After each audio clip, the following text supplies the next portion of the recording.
আসসালামু আলাইকুম। তো সবাইকে আমি গত পর্বের ভিডিওতে দেখিয়েছিলাম বাইরের আউটলুকিংয়ের ভিডিওটা, এবং আজকে দেখাবো ভিতর সাইডটা। তো দেখতে পাচ্ছেন সুন্দর আম ধরছে আর কি, আপনাদের দেখানোর চেষ্টা করলাম। বাড়ির সামনে দুটি আম গাছ আছে আমাদের, বড় বড়। তো চলুন কথা না বাড়িয়ে ভিতরে যাই। তার আগে দেখেন সামনের এই যে কাজটুকু বাকি আছে, এটা হচ্ছে টাইলস লাগাবো। কি টাইলস লাগালে ভালো হয় জানাবেন সবাই কমেন্টে। এবং সামনের এই সাইডগুলোতে ইনশাআল্লাহ ভবিষ্যতে ফুলের বাগান করার ইচ্ছা আছে, এবং সেটা আপনাদেরকে ভিডিওতে দেখাবো ইনশাআল্লাহ। এবং হাতের বাম সাইডের ওই খালি জায়গাটা আপনাদেরকে দেখাইছিলাম, অনেক গাছগাছালির বাগান, সেখানে ফলের গাছগাছালি লাগাবো ইনশাআল্লাহ।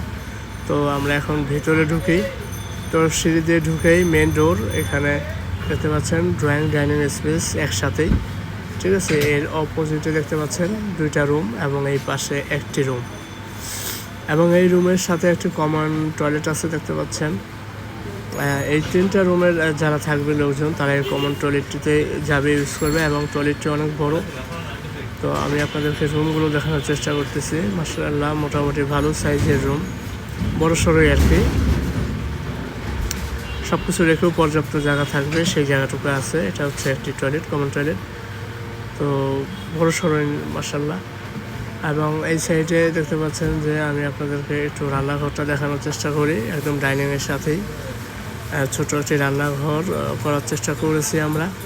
এই হচ্ছে রান্নাঘরটি দেখতে পাচ্ছেন, মোটামুটি আর কি সুন্দর, সমস্যা নেই। দেশ গ্রামে একেবারে ছোটও না, একেবারে বড়ও না, মোটামুটি আর কি রান্না করার মতো একটা অবস্থা। এবং এখানে গ্যাসের চুলা এবং সিলিন্ডার কিনে দিয়ে আসছি বাড়িতে। এখানে অল্প একটু কাজ বাকি আছে, ইনশাআল্লাহ সেটাও হয়ে যাবে, এবং আপনারা দেখতে পারবেন কমপ্লিটের পরে কেমন লাগতেছে। টাইলস লাগানো হবে এই পুরো জায়গাটা। তো আমি আপনাদেরকে একটু বাইরে দেখানোর চেষ্টা করি। আমাদের বাইরে আপাতত রান্নাবান্নার কাজ চলে। এটা হচ্ছে টিউবওয়েল আমাদের আগের, ওই যে ওইখানে রান্নাবান্না চলে, এবং পাশে মুরগির ঘর দেখতে পাচ্ছেন একটি। এইখানে আমাদের মুরগির বাচ্চা, হাঁসের বাচ্চা আছে, সেটার ভিডিও ইনশাআল্লাহ দেখাবো সামনের ভিডিওতে। এবং সামনে অনেক পর্যাপ্ত জায়গা আছে বাগানের। তো এই হচ্ছে আর কি মোটামুটি বাড়ির অবস্থা। তো আপনাদেরকে একটু মাস্টার বেডগুলো দেখানোর চেষ্টা করি। এটা হচ্ছে আমার আম্মুর মাস্টার বেড, এটার সাথে একটি অ্যাটাচ টয়লেট আছে, অনেক বড় রুম এবং বেলকনি আছে। এবং আমার হচ্ছে এইটা হচ্ছে আমার রুম, মাস্টার রুম, এটার সাথে একটি অ্যাটাচ টয়লেট এবং বেলকনি আছে, অনেক সুন্দর। তো সবাই ভালো থাকবেন, আল্লাহ হাফেজ, দেখা হবে নতুন কোনো ভিডিওতে।